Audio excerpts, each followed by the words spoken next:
1 Samuel, capítulo 19. Saul falou a seu filho Jonatas e a todos os servos sobre matar Davi.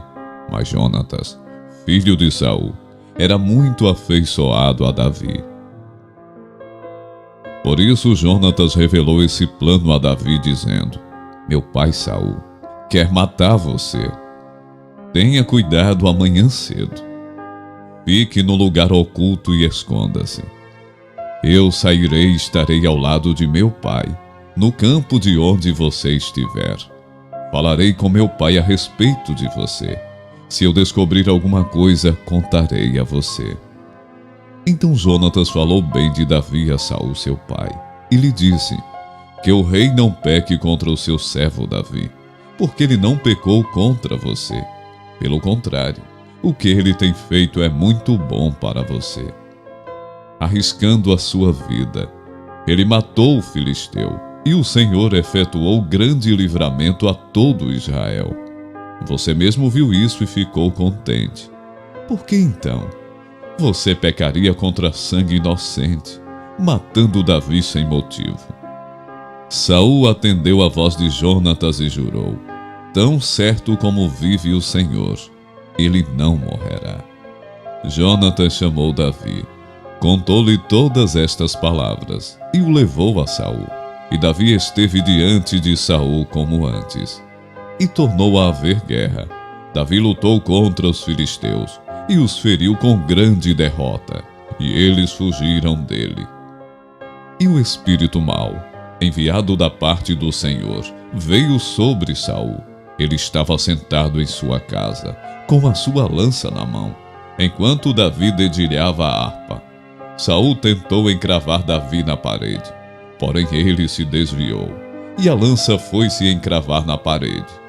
Então Davi fugiu e escapou. Porém, naquela mesma noite, Saul mandou mensageiros à casa de Davi, que o vigiassem, para ele o matar pela manhã. Porém Mical, a mulher de Davi, o avisou: se não fugir esta noite, amanhã você estará morto. Então Mical desceu Davi por uma janela, e ele se foi, fugiu e escapou. Mical pegou um ídolo do lar e o deitou na cama.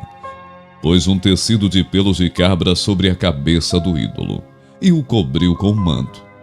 Quando Saul enviou mensageiros para prender Davi, Mical disse: ele está doente. Então Saul mandou mensageiros que fossem ver Davi, dizendo: tragam Davi mesmo que esteja na cama, para que o mate. Quando os mensageiros entraram, eis que na cama estava apenas o ídolo do lar, com um tecido de pelos de cabra ao redor da cabeça. Então Saul disse a Mical: por que você me enganou assim e deixou o meu inimigo escapar?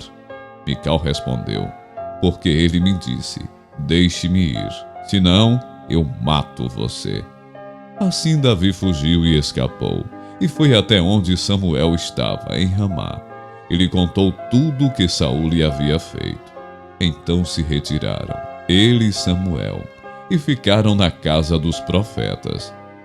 Saul ficou sabendo que Davi estava na casa dos profetas em Ramá. Então Saul enviou mensageiros para trazerem Davi. Quando viram um grupo de profetas profetizando, liderados por Samuel, o Espírito de Deus veio sobre os mensageiros de Saul, e também eles profetizaram. Quando soube disso, Saul enviou outros mensageiros, e também estes profetizaram. Então Saul enviou um terceiro grupo de mensageiros, os quais também profetizaram. Então o próprio Saul foi a Ramá. Quando chegou ao poço grande na cidade de Seco, perguntou: onde estão Samuel e Davi? Responderam: eis que estão na casa dos profetas em Ramá. Então Saul foi para a casa dos profetas em Ramá, e o mesmo Espírito de Deus veio sobre ele, que caminhando, profetizava até chegar à casa dos profetas em Ramá. Também ele despiu a sua túnica, e profetizou diante de Samuel, e sem a túnica. Ficou deitado no chão todo aquele dia, e toda aquela noite. Por isso se diz: Está também Saul entre os profetas?